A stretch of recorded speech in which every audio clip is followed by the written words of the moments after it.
guys, this is Kayla M. Lawrence, and I'm here with Africa International House today.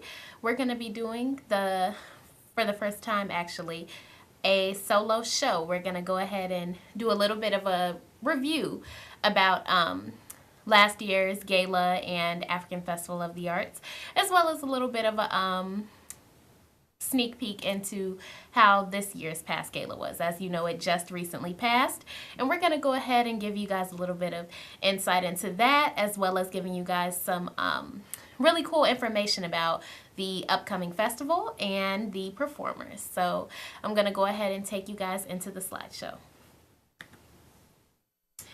The mission of Africa International House is to serve as a center that exposes and educates all people to the individual works and collective contributions of African cultures. Our mission is addressed through our flagship program, the African Festival of the Arts, and through other activities that promote African-based culture. Africa International House is an umbrella for linkages and exchanges of people from Africa and the African diaspora. More information can be found at www.aihusa.org/about. Now, before I go into these pictures, I just want to go ahead and let you guys know, in case you didn't already know, I am in my second season hosting for Africa International House. So these photos that I'm about to show you, the first few actually are going to be taken from my blog. I actually did blog posts last year for the gala, the festival, as well as some other events that were connected. And then we're going to go ahead and review some of the professional photography from this year's past gala. And then we're going to go into talking about the festival, the performers, and, you know, a little bit of information further about that. So the first part of the presentation, we're going to go ahead and look at that. Now, as you can see in this photo, this is me standing with two of the main designers from last year's fashion show for the gala. That is Teresa Fifi for Teresa Fifi Designs, as well as the CEO of the Untie. Now, this photo was taken backstage. We were actually preparing to get the models ready for the presentation that was so well thought out and planned alongside Miss Melody Boykin, who is the CEO of Black Fashion Week USA and Black Fashion America. Love her. She's been on the show before. Shout out to her. And that was actually quite a great show. The show went very well, and thanks to the designers who were able to give us such awesome, creative garments and accessories to model and show the audience, everyone seemed like they were very entertained by it. I know for a fact that I was. So now we're going to actually go ahead and show a couple of the works and designs along with the models. Again, from last year. This is last year's gala. Now here's a photo of some of the models. You have Angel Knight, Blair Soraya Mitchell, Ayana Iman, Shara Para, Paige the model, and a few other ones who I can't think of their names off the top of my head, but all of them did so well. I believe the majority of them are rocking Giselle Smith. I actually did not get a chance to take a photo with her. She was one of the other headlining designers for the fashion show. And she actually will be in the next photo, I believe, now that I think about it. But she is the CEO and the founder of Blacklist. She does very Afrocentric, trendy, modernized American clothing. Now, that might not sound like it makes sense. I was trying to figure out how to describe her clothing earlier, but what I mean when I say that, I mean that according to her, I've actually interviewed her several times. She also has been on the show before. She says that she draws the majority of her inspiration from African culture, but she focuses heavily on making sure that there are many American employees and American hands that go into the construction of these garments, because she wants to allow herself to express her African roots and be proud of her Black culture while also helping out her fellow Black women who are here in America, which I think that is a lovely thing. If you check out the episode with her in it, which is posted somewhere in the AIH Can TV YouTube playlist, you can see how deeply she goes into speaking about her clothing line and why she does what she does, as I just described, as well as why she feels it's so important to support Black businesses and things of that things of that matter. She's a very intelligent woman. And yes, I was right. She's right in the next photo. And as you can see, she's the small, tiny one with her leg kicked up in the middle of the models. And you can tell that she's very proud of her works, as she should be. I believe that the outfit I was actually wearing was Blacklist clothing as well, if I'm not mistaken. I'm pretty sure that she was the one who styled me and dressed me for that event. So you can see that she does work for varying sizes, even though all of the models in this photo are thin or relatively thin. You know, they still have varying sizes. They're not all a size 2, you know, which is standard for the fashion industry. Another thing that she makes sure to accommodate. And then I myself, at the time, I was in about a 12, 14, and I was able to fit her clothing. So you can see that she tries her best to accommodate women of varying sizes, heights, styles, all of that. Here is Blair Soraya Mitchell, Angel Knight, and Leslie Garnett, I believe. And they are modeling actually some of, I believe that is Teresa Fifi, just based off of the hand-painted designs. As we have not had her on the show before, but I have talked about her, you know, briefly in passing when interviewing other guests, as well as referencing my blog. I have spoken about her, and if you have ever seen my blog, you know that I have done plenty of blog posts about her. Now, this is a great example of the talent that I was referencing. I was referencing that there's such a varying amount of talent in the Black community, and not just with the different designers who are associated with Africa International House or any of our fashion shows or events or whichever, but there's just such a varying amount of talent in general. Now, as you can see, based off of Giselle Smith from Blacklist, her designs, we just got through discussing them, they had a much different style to them, but both are equally as appealing. As you can see, Teresa Fifi takes a little bit more of a abstracted approach to fashion, if you will.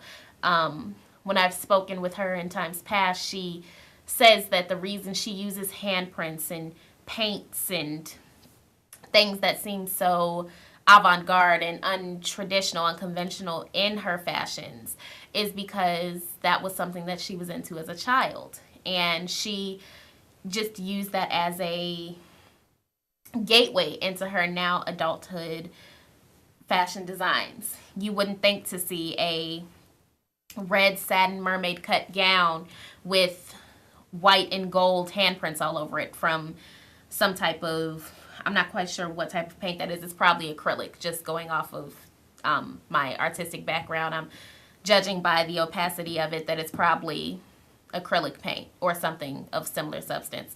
But you wouldn't think to see, like I said, a red trumpet cut ball gown, satin ball gown with handprints and paint all over it.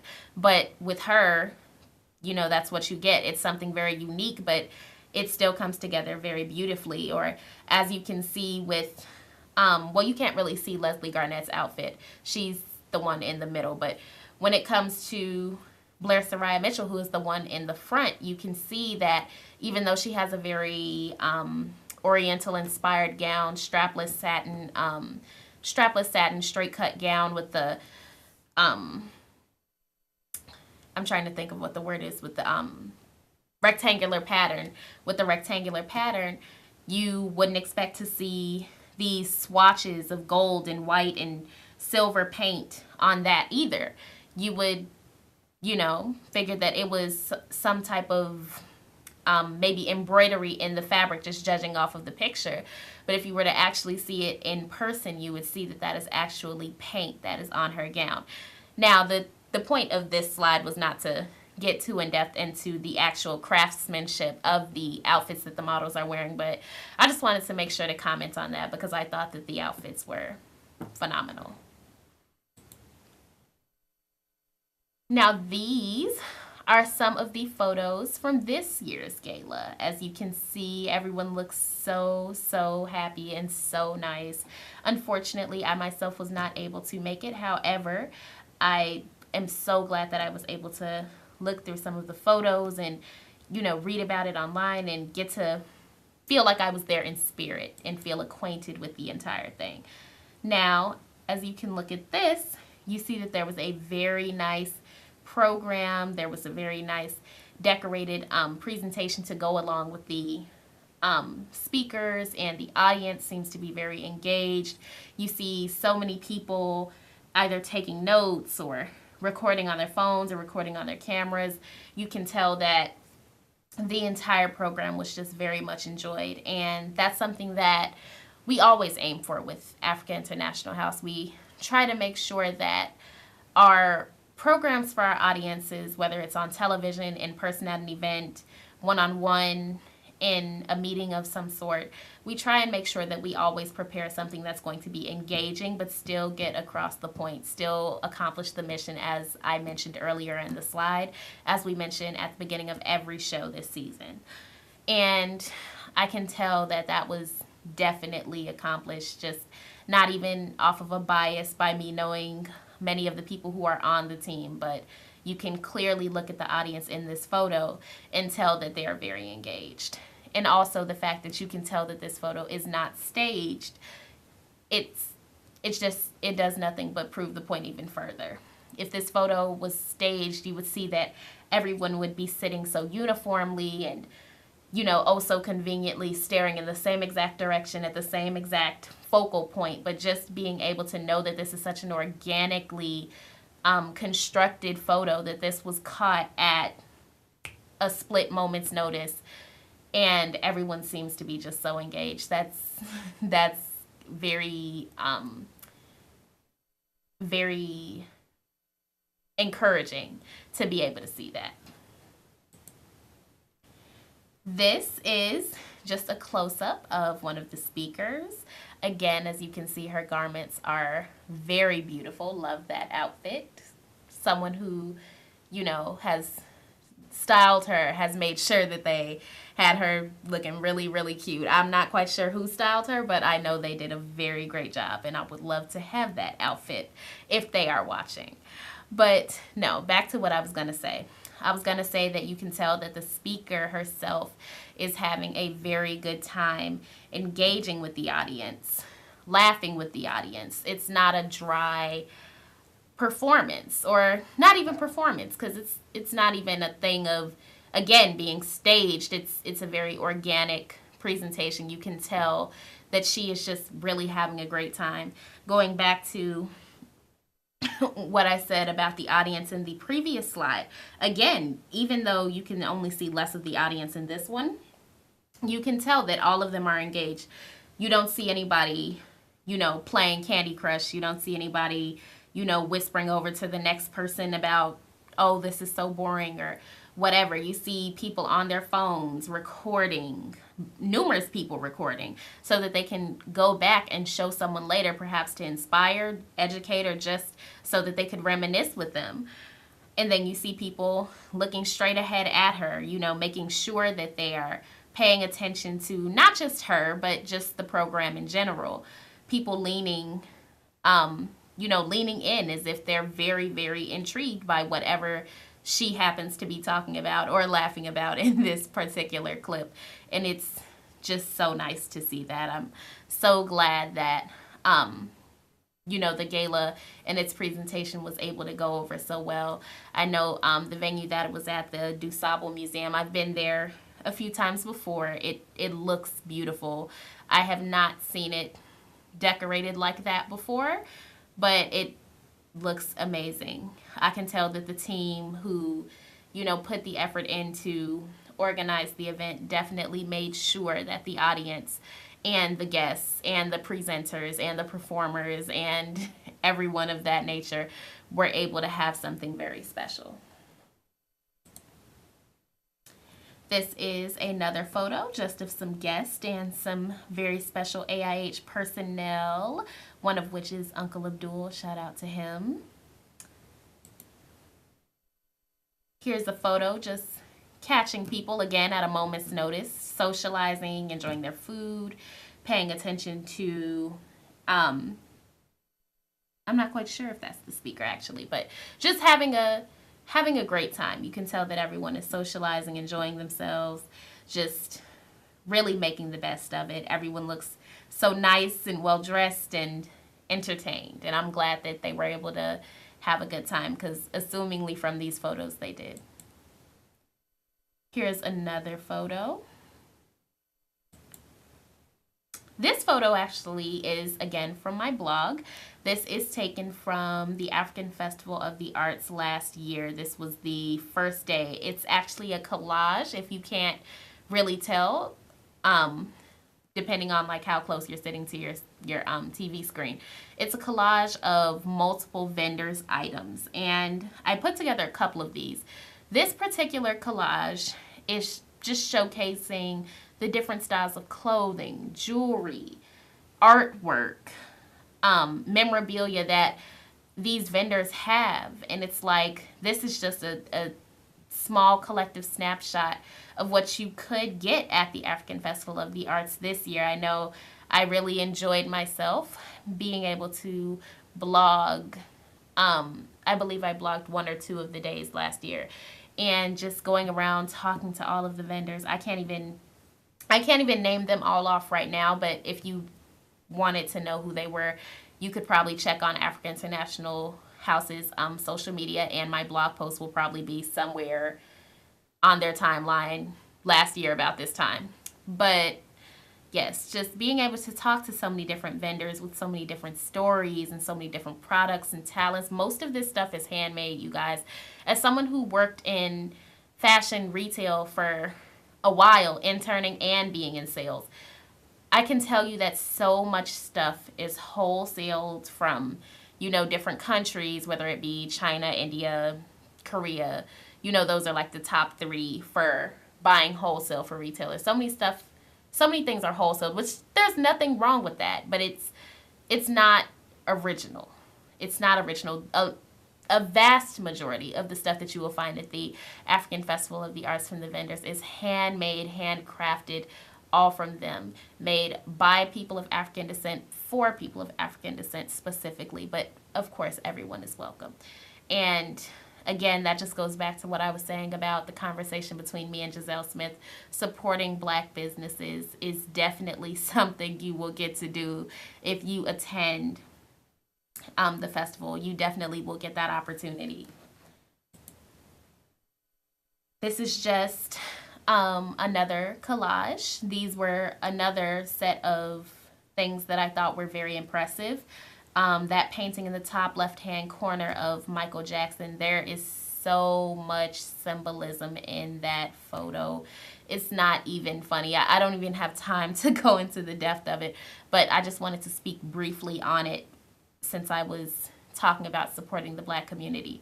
Now, when I talked to the artist, he himself was basically saying that the photo was representing how, no matter how whitewashed, not just Michael Jackson, but any celebrity of African descent may become due to society's standards of acceptability or credibility or popularity, whatever.